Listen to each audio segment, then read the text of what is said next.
But right here, Mark Cuban correlates these players not necessarily getting their values to private equity coming in and maximizing not only the franchise, but the fan value. First of all, there's two elements here. Here, my Mr. Two Elements today. One, transitioning from the old CBA to the new CBA, we saw all the pain it's created teams and players and, guys getting stretched and all that kind of stuff, right? But I think also they just don't like the second apron, right? Because now the second apron, it's not a hard cap, but it's damn close. And it means that the mid-level exception kind of really is the better than average player, because it's going to be really hard, even with the cap going up 10% a year. Like if you have more than one max guy on their second contract and one of them gets hurt or it doesn't plan out, you're screwed. Yeah, you're dead. You're dead in the water for a long time. And so you're going to see a lot more contracts where a guy in the past, you say, okay, he earned it out of respect. I'm going to give him the max. He'll make 30, 35 million a year. Maybe, the next max, maybe it will or will not be there. Now that guy, if the mid-level is 15, he's going to get 20 or 21 instead of 30, because you got to push down everything. That's exactly what happened to Norman Powell, Julius Randle, and Jonathan Kuminga. Low-key, they try to do the same thing to Jimmy Butler, but Golden State is trying to capitalize off of Stephen Curry's final golden years. Protect against mistakes. And I think that's going to upset a lot of people. And, you see Kuminga, you see my guy Quentin Grimes, that the numbers they put up, you would think it wouldn't even be a question, they'd get paid. But it's not so much about them. It's about how does it all work within the second apron. And and certain other things, like it's harder to make trades. And so, you can't just fix your mistakes. Like, before you could even throw in a first round pick to get off a mistake. Now those first round picks are far more valuable because you need to get lucky like we did this year, because those prices on a first round pick are much lower otherwise. Facts. And we're seeing that play out with Anthony Davis. The Mavericks are going to have a very hard time getting rid of him. I believe the Chicago Bulls have just stated that they're not giving up any of their young core for Anthony Davis. So the NBA is definitely going through different dynamics. Well, that one of the things my that mind is being blown right now, because I was curious of why. Sorry, Richard. No, go ahead. Why Chicago was stuck, right? Chicago's stuck because you have guys like Zach LaVine and Vooch, and at that time DeRozan and whoever. Those three players under this new CBA are some of the worst guys to have on your squad. Those contract renewals that they got under the old rules, they kill you today. It's not just Anthony Davis that's going to be hard to get rid of. The Zach LaVines, the LaMelo Ball types. If the Hornets decide to put him up on the trade block, good luck. Same thing for Ja Morant. All these guys that are in their rookie max that really came from the old CBA. It's just harder to move, and you wonder if the players union at this point, they're a little bit weak, because these owners, they're making them pay for all that player movement that took place in the 2010s. Not only that's shut down, but also players actually trying to cash in on their value. This shit's crazy. Owners look you in the face and act like they don't have enough money, but at the same time, they're increasing their investment portfolio when it comes to real estate around these arenas. Don't be surprised if we see more teams relocate to the greater areas of some of these major cities. Got to utilize that space. And you can't get anything back for them, because teams are like, they're too long of a contract at that price. Or they're older, right? They're older. You got to be certain they're going to get you over the top. If it's their final piece, you go all in, right? But if it's not, or you're not sure, no one's going to take them. Like even KD, it wasn't like there was huge demand for KD, right? KD, he's got to be a finishing piece, and that's what Houston hopes. Otherwise, it's $50 million is too much. Remember, that $50 million is too much according to the second apron. It's no longer based off that player's talent. If they could be that finishing piece within that second apron window. And another NBA team that's going to have to reevaluate some of the contracts they gave out is the Orlando Magic. They got Franz and Paolo under a rookie max extension, and they also got Desmond Bane. Don't be surprised if they move off those contracts quick. $50 million is too much. I was talking to a former GM, and he said what's going to happen, and I want to just kind of get your thoughts of it, and I don't remember it exactly, but it was like you're going to start making every player a certain price. Right. So instead of like, oh, well, we're going to pay you 125, we're going to play. No, the puzzle pieces have to fit together where we're going to pay you. We're going to pay this class of guy 8, this class of guy 10, this class of guy this. So now if we are trying to get off of a mistake or a trade, the dollars match. Because the dollars have to match dollar for dollar. So then you have to start pairing players dollar for dollar. So you might be above your value or you might be below your value, but they have to pair you in a slot because they can't fluctuate the trades. Yeah, effectively, like, you're going to have to figure out analytically your dollars per minute played. And how whatever analytics you use, how much are you willing to pay for this plus minus amount? If the guy's a net plus minus and he's top 10 in the league, okay, but if you don't have the other pieces, you can't, it's a wasted amount of money no matter what, right? It's got to be a finishing piece, not a starting piece, like I said before. And it's interesting that Cuban mentioned you can't be a starting piece because for the Lakers, this is the very first time we're going to see a player in Luka who's under a supermax. And I believe in a year or two, he qualifies for the 10-year supermax. So we're going to see the Lakers having to build a championship team with a player that's earning well over $70 million a year. The apron rules were not designed for that. SGA out in OKC is going to start his supermax next season. So it's almost 2 years after winning his championship. He signed for a new supermax, but it's going to start in the 26-27 season. That is great cap management by Sam Presti. But for the Lakers, that shit is in reverse. I don't know if Rob Pelinka could pull it off. How did we get to this point? To this second apron nonsense and all these rules, all these stipulations we have now that, people are mad about, and they got to actually, to me, do their job and their due diligence and actually hire the right people in their organization to make sure that they set up for the long haul because of these rules. How did we get to this point? I got my thoughts. I want to hear yours. From an owner's perspective, former owner's perspective that knows other owners, half the teams lose money. Half the teams still lose money because what ends up happening, Perk, even though the TV money goes up, right. a lot, 51% out the door to the players, right? And then on top of that, like the Mavs, we lost tens of millions of dollars when Bally's went bankrupt. And that's the part about the Luka trade that does not get talked about enough. It makes sense that Mark Cuban has sold the team back in that 2024 season. Not only he lost the local TV revenue, but also he had Luka's Supermax contract coming up. Luka would have been making over $70 million a season had he remained in Dallas. And also, the Mavs still had to figure out Kyrie Irving's contract. The Dumont family, I'm not sure if they were down for paying $3.5 billion to get the Mavericks, than being comfortable paying $150 million a year in luxury tax. Gone. It's like gone. And there was like hardly anything to replace it from our local TV deal. And so you've got, specific things like that where teams just are losing money. And the only teams that always make money are the New York and LA area teams. And even Boston made some money, not a ton, but made some money. Now, let me say this. It was very interesting when Brian Windhorst had revealed some of the financials of these teams. The Lakers having LeBron James under the guidance of Jeannie Buss, they weren't making as much revenue as people think.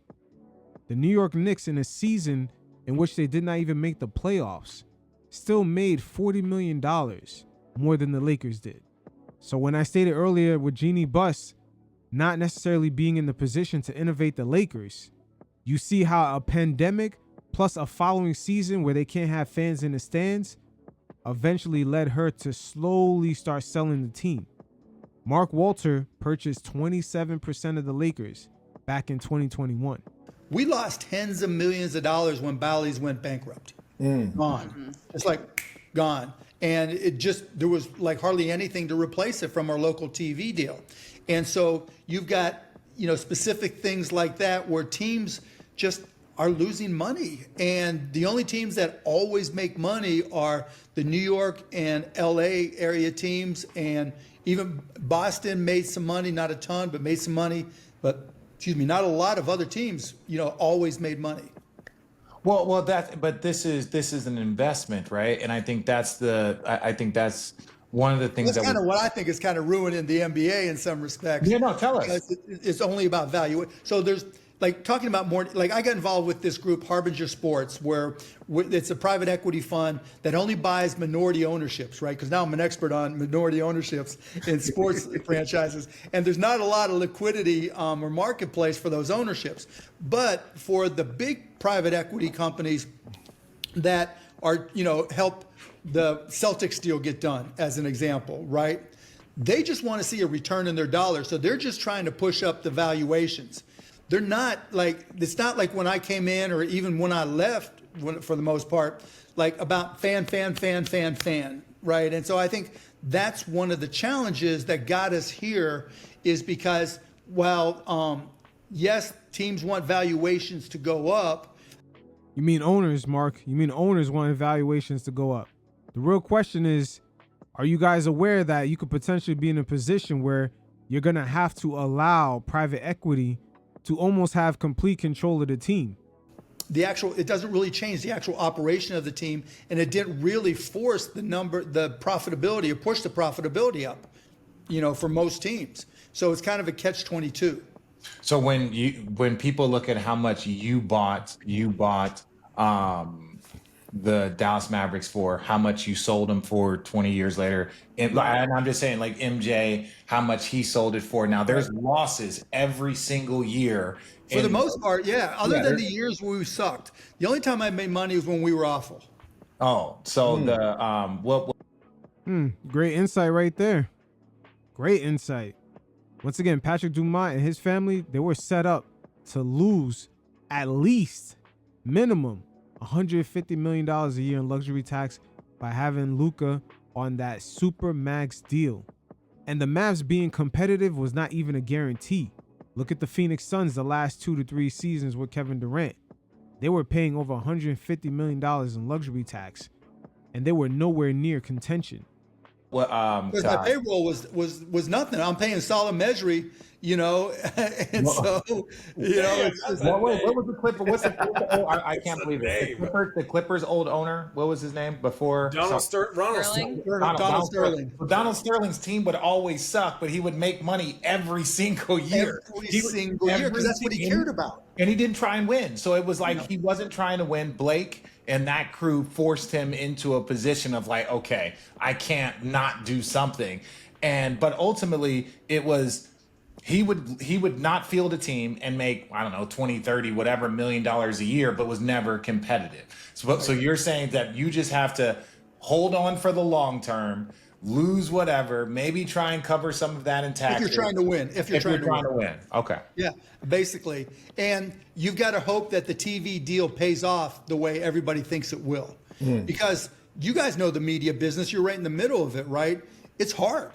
It's hard from day to day, week to week, year to year. And you just don't know how this TV deal is going to hold up. Like, Peacock paid the NFL like $100 million for one playoff game and added 2 million something subscribers. Hey, Mark Cuban right here about to reveal the business side of why the streamers are paying so much for the NBA rights, the NFL rights, etc. The proof of concept has to happen on their end, because if not, there's going to be a lot less bidders the next time these TV rights come about. And when they did that, that made everybody think, well, I'll try to do the same thing with the NBA. But now those bets from the streaming companies that are going to be broadcasting this year have got to pay off. Disney, ESPN, Peacock, Amazon, they've all got to be able to get a return on that dollar, because if they don't, then the whole thing could collapse. But I'm not saying it will. Don't get me wrong. But I'm just saying, as a business guy who tries to analyze the good news and the bad news, there's still risk associated with what's going on.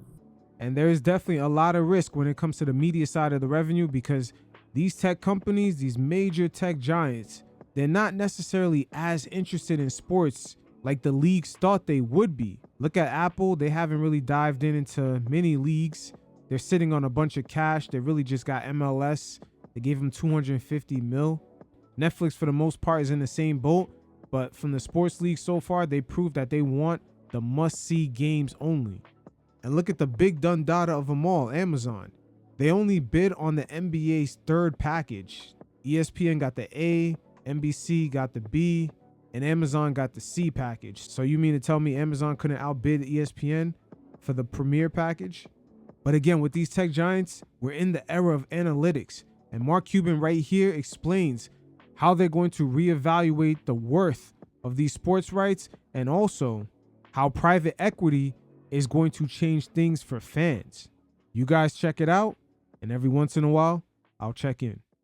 What would you say to fans that are kind of concerned with the fact that we are in this new reality where teams are now investments? They're not labors of love the way that you ran. I mean, every team is different. It's unfortunate that that's the way it was handled. You know, I think it's going to be different. I mean, you look at the TV deal, which is the foundation of the economics of the NBA potentially going forward. And, you know, it's going to be difficult for fans to have all the subscriptions that they need. I haven't added up the numbers. I don't know if anybody has, to see how much it would cost. But, you know, to paraphrase the Warriors, it's show business. And when you're in a world where you're trying to get a multiple of revenues, the higher your revenues go, the higher the value of the team goes. And I think what people don't understand from an economics perspective is that not all teams made money. And, you know, they needed revenue sharing in order to get to break even or make a little bit of money. And I'm sure the numbers have changed in the last 2 years. But because of that, and not making money or generating cash from the operations of the team, teams often sold to private equity or other organizations just to get liquidity. So it's like, now I can finally put some money in my pocket. And, you know, I don't blame them for it, because if you're losing money all these years and trying to win, it's hard to make money and try to win unless you're in the top 3 to 5 market. And even then it can be tough. But so I just think it's going to impact fans in ways that the league is not anticipating yet. You know, I think the biggest question mark for the entire future of the NBA, and I don't think I'm being hyperbolic on this, there was a period of time up until last NFL playoffs, not this NFL playoffs, last NFL playoffs, where TV rights monies were staying about the same. Look at Major League Baseball, right? Their rights money was actually going down, and now they just signed a new deal to get them back. A lot of that is predicated, in my opinion, on the fact that when Peacock got an NFL game, their subscriptions skyrocketed. So the presumption is my perception of it is, well, if you're a subscription service, if this is emblematic of what can happen if we get, NBA or NFL rights, then it's worth paying for it, because you're going to give us the number of subscribers. And if we can just retain those subscribers and not churn them too much, then it's worth almost any amount of money. So we're going to see, come NBA and even NFL for that matter, whether or not these subscription services add subscribers, retain subscribers, or lose subscribers. That defines the entire future of professional sports. And that's why the new crop of NBA owners are quickly looking at these teams as investment vehicles to get into real estate. All the revenue that will be generated off of that will not be part of that NBA rev share with the smaller market teams. And with the second apron rules, all the team owners are looking to stay under that cap. So that's going to be less luxury tax dollars being cycled. And these smaller market teams, they're going to have to pivot. Owning these teams are going to be much more expensive. And the large markets like the LAs, the Golden States, the New York Knicks, don't be shocked if they pivot their revenue streams in ways it can't be shared. So private equity be right there to pimp out the fans and start raising prices no matter what. Look at the Luka trade. They got rid of his ass, and just literally 2 months later, they announced that they're raising ticket prices for the following season. And that's such a bummer, because I feel like in that scenario, fans lose because we just have to spend more, to watch the team. And it becomes harder and harder. But it does. And that was, part of the challenge I had when I was running the team. That's why I was losing money all the time. I mean, literally, we had $2 tickets for years. Mm-hmm. We had, $10 tickets, $12 tickets when we raised our prices 20%, right? For at least 1,000 people. We had $29 tickets for 4,000 fans, 4,000 seats when I left, right? Those aren't available anymore. And they paid a lot of money. So they, I can understand it. Just like with A-Rod and Mark Lowry, they paid a lot of money. Yeah, to pay $3.5 billion for the Mavericks and then be saddled with over $150 million in luxury tax just because you gave Luka the extension. This is how business people like Patrick Dumont and his family look at the Mavericks. They're really there for that casino. Any profits from that will not be part of the NBA revenue share, and they might not even care as much about the media rights getting lower and lower. And so I understand their desire to make the cash flow work. But as long as, teams are going up in valuation, if you have owners that incorporate private equity, people don't give money. Look, I just did a deal with Harbinger Sports to be part of a private equity group that is going to buy and sell minority interest. People don't give money to invest in as minority or majority owners in teams in order to lose money. It's too much money to just be bragging rights. Mm-hmm. It used to be, you put in $100,000, $250,000 10, 15 years ago. That's still a lot of money from somebody, but you can brag, you can get tickets, you get access. Now it's, okay, are they going to put in $25 million to own a smidgen? Is private equity going to put in $1 billion in order to, have a minority interest and with no say in operations? And if you are a part of private equity investor, a special purpose vehicle type thing, you want a return because there's only 20 people in the world that can write a check for an NBA team anymore. Even when you see people with huge net worths, they're 26 in the Forbes 400, they're worth $90 billion. They ain't got $90 billion in cash, and they'd have to get off of assets, et cetera, which isn't always easy. Some can, but what are you really saying about Forbes, Mark? They fucking counted El Chapo's money somehow. So the point of all this is we're in new territory because, even at a $2 billion valuation, somebody could afford it. Ballmer set that path. Even like when I was looking at the Texas Rangers, right? The reason the people who ended up buying the Lakers now, Walters and Todd Bowley, were able to come in for the Dodgers, and the same thing happened with the Rangers. They just kind of got prepaid off the TV money so they can use it to buy a $1 billion team. And that changed the economics. Now the economics are beyond that. That's why I think the NBA is not going to expand because the economics just don't work. Yeah, that expansion looked like it's on hold. NBA Europe looked like it got the green light. But don't be shocked if the Pelicans end up being the team that moves to either Seattle or Vegas.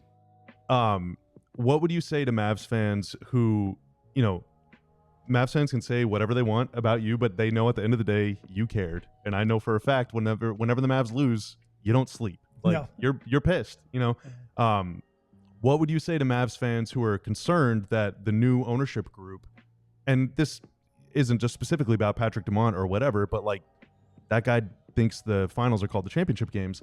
Like what would you say to Mavs fans who are concerned that the new ownership group might not really care as much as you do? They do? They do care. That I can say with 100% certainty. I mean, I still talk to Patrick a fair amount. Mm-hmm. And, he doesn't show emotion like I do. That's just not his style, but he does care. And, he cares when we lose. He's spending time to learn. He's learned a ton in time, Now I can talk to him about analytics. I can talk to him about our roster. I can talk to him about 5 out versus making 3, decisions that are made. Can you tell him to play more 5 out, please? What's that? Can you tell him to play more 5 out? Well, it's going to be tough because we don't have enough 3-point shooters, which is part of the problem, right? And so that was the conversation. A long time complaining about that. We spent a lot of hours over the summer talking about just that. Well, yeah, and that's Patrick and I have talked about that, right? It's kind of a triangle. It's not like Nico and I talking about it. It's Nico talking to Patrick and me talking to Patrick. And it's his job to, assimilate all that and make a decision. And that's the problem with the Mavericks right there. And you're going to have to add Jason Kidd to that triangle. That is a major issue that Dumont's going to have to correct.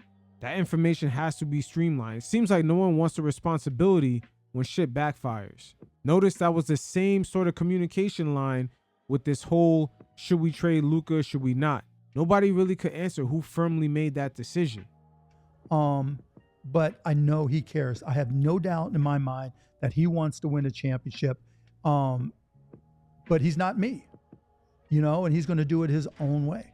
Going back to private equity real quick, would you say it was more the NBA chasing higher and higher valuations, or was it private equity looking at the NBA and looking at franchises and seeing them as a vehicle that they could also target? Both.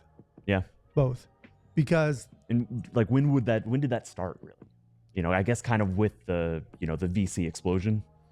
Probably more 5-6 years ago that I noticed the conversations turning more to valuations. That sounds very familiar. Seems like when they seen Steve Ballmer purchase the team and how he was able to acquire that land in downtown LA. He was an overall positive for the whole NBA. Even the lowly Charlotte Hornets was able to sell their franchise for $3 billion. Because some of the people who had bought teams had private equity backgrounds. And so I would bring up in the meetings, how are we going to, we're going to price fans out, it's show business, but they're going to be customers gone, right? It's going to be hard to replace them, And it would be like, okay, Mark, what are our valuations at now? And it's like, well, Forbes says this about the teams, yada, yada, yada. Right. And so I think it was 5-6 years ago that probably started happening. And I raised my voice. I was like, this is bullshit. Yeah, I know we're a business. Yeah, I know we want to make money, but teams aren't making money. Why aren't teams making money? What are things we can do? Like one of the things I would hammer all the time was social media. We dominate social media, but it's a smidgen of revenue for us relative to TV. Well, there's not money there. I think they need us. Why are we not going to get more money there? And then when Bally's fell apart, it was like, why aren't we going, I would say to them, go to Time Warner. And because I've been in this industry and I understand the technology, I understand the elements. And I was like, go to Time Warner. And since TNT and TBS are going to lose the rights, right? They can work like the Weather Channel. You know how the Weather Channel, whatever city you're in, it shows you the weather for that channel. Sure. Well, let them buy up the rights as Bally's falls out, and say, okay, Dallas, we'll buy your rights, but only people in Dallas can see it, because that helps them sell more subscriptions, right, to traditional cable and whatever they stream. It's just, thanks, Mark. Next. Amazon did a great job with the NFL. Pretty much everybody's got it. You don't have to pay for it specifically, right? So if you have Prime, I think Amazon's a great partner. But the challenge is, if these subscriptions don't pick up or don't reach the numbers that Peacock, et cetera, need, then it's going to default back to Amazon and Netflix being the only ones left. Maybe Apple. And maybe ESPN, to be determined, Well, right? there's never been more. Damn. That's a bad lineup right there. First of all, Apple, Netflix, Amazon, they have all the cash in the world, but they have shown that they are not all in on just buying a whole season worth of games from these leagues. The NBA, NFL, etc., they're just add-ons for these tech companies to keep people in their ecosystems.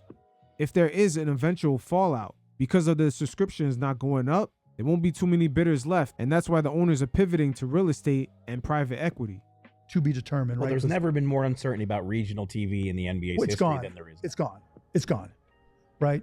Local TV is okay and good, but the networks, like Tenga just merged, right? It wasn't a merger of strength, and they've got great, smart people there that are busting their ass to sell, etc. But it's hard to get people to turn on a TV, in a traditional TV at the same time, and just streaming from a team. It's hard to get people just to buy a product that's going to be for one team. And so, if it comes down to just, let's just say Disney, Netflix, and Amazon, maybe Apple, but they're changing their mind on sports. They're not going to compete with each other the way the subscription services have this past couple of years and the past couple of deals, in my opinion. Facts, and I believe Apple is not going to compete at all. They are very brand conscious. Unless you're Oprah Winfrey, you have to be like one of these mega universal figureheads that won't upset any part of the masses. As long as you're quiet, they might partner up with you. But NBA players are very vocal and they're very culturally relevant. So Apple might not want to tie themselves to that. So to sum up this conversation, and then we're going to hit a break. Yeah. But I guess, what do you say to the fan that says this doesn't feel like a family, it doesn't feel like a family business anymore? I guess the idea is just like, sorry, I'm that's sorry. not what the NBA is anymore. Yeah, I'm sorry. Yeah. It's just, I mean, you see with Wick selling, you see with Genie selling, you see with me selling, you saw with MJ selling, teams, the people that we've come to learn and know that have owned these teams for 20 plus years. I'm not 21, I'm not 41 anymore, right? And so a lot of the individual owners are going to age out, and so it's going to change. And who is there to replace us, right?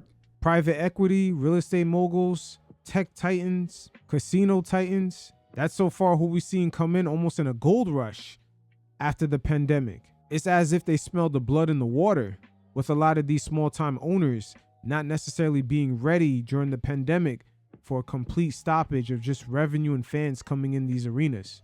That's really one of the trickle-down effects. The NBA almost for 2 seasons missed out on a lot of revenue. At these prices, the Larry Ellisons of the world, the guy who owns NVIDIA, whatever, they're not 21 either. And maybe the next generation of trillionaires from AI will come in and start buying teams, and that'll change things. And I hope so, because then there's an opportunity to put fans first instead of valuations first. But that is a challenge. It really, really, really is. So it is what it is. Can't stop change, but unfortunately for a lot of these owners and private equity entities coming in, they do have to understand the audience has a lot more options than in years past. The NBA still has to address the elephant in the room. The demographic of those who are under the age of 18 do not necessarily consume the NBA in the same way. Shit, they don't even have the same interest in the league as a whole. It's just way too many options for them to sit around and wait for their favorite team to rebuild for a couple seasons, then maybe fight for a championship.